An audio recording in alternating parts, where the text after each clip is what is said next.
आप सभी को कहानियों का महाराज चैनल में स्वागत है। आज हम आप सबके लिए एक नया कहानी लेके आए हैं।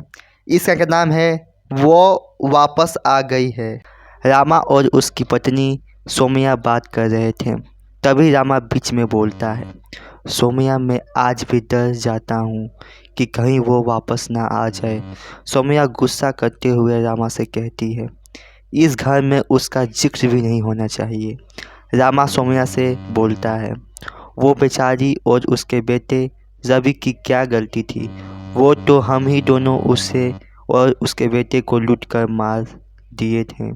सोमिया बीच में भड़कती हुई बोलती है, तुम भी कम नहीं हो, तुम तो उसके इज्जत के साथ खिलवाड़ किया है।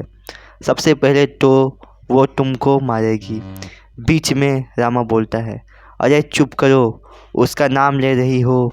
सोमिया कहती है, अच्छा ठीक है, नहीं लूँगी। सोमिया इस घर को छोड़कर जाना चाहती थी, लेकिन रामा इस घर को छोड़ने को तैयार नहीं था, क्योंकि ये घर एक लड़की की थी जिसका नाम राधा था।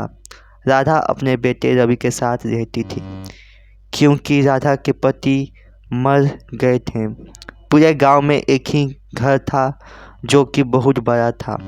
सोमिया और राधा और रवि को मारने के बाद राधा के घर में रहने लगे थे। लेकिन कुछ दिनों में सोमिया को बालकनी में एक साया दिखाई दे रहा था। सोमिया रामा को बहुत बताती है, लेकिन रामा सोमिया के बातों पर ध्यान नहीं देता है, क्योंकि उस घर में बहुत सारे पैसे थे, जिसके वजह से रामा को चोरी नहीं करना पड़ता, इसलिए घर को छोड़कर जाना नहीं चाहता था। ऐसा नहीं है कि रामा को साया दिखाई नहीं दिया है, उसे भी एक लड़की का साया दिखाई देता था, लेकिन वो मानता था कि साया आदमी को कुछ नहीं कर सकता, यहाँ तक छू भी नहीं सकता। लेकिन एक दिन कुछ ऐसा हुआ कि रामा डर के मारे कांपने लगा। वो साया रामा का गर्दन दबाने लगा। रामा को उस लड़की के साए से बहुत डर लगने लगा, लेकिन वो बाहर नहीं जा सकता था, क्योंकि पुलिस रामा और सोमिया को ढूंढ रहे थे। सोमिया रामा से कहती है, कहीं वो साया राधा की तो नहीं है, कहीं वो वापस तो नहीं आ गई। दोनों पति पत्नी डर के मारे कांपने लगते हैं। तभी उन दोनों के सामने राधिका आ जाती है और कहती है, तुम दोनों को पता है मैंने तुम्हें क्यों नहीं मारा? क्योंकि मुझे एक शरीर चाहिए जिससे मैं फिर से ज़िंदा हो जाऊं, और वो शरीर तुम्हारे बेटे समर का है। दोनों पति पत्नी राधिका से माफ़ी मांगने लगते हैं। राधिका बोलती है, जल्द से जल्द अपने बेटे को यहाँ बुलाओ, वरना तुम दोनों नहीं बचोगे।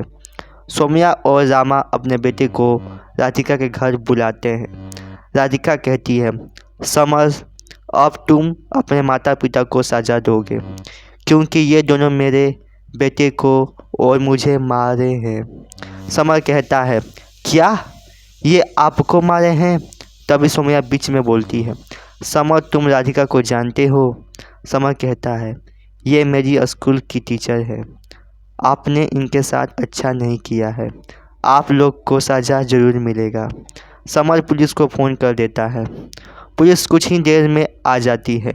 तभी राधिका सोमिया और रामा से कहती है, कैसा लग रहा है? खुद का औलाद ही तुम दोनों को सज़ा दिलवा रहा है। मैं इसलिए समर को बुलाई थी।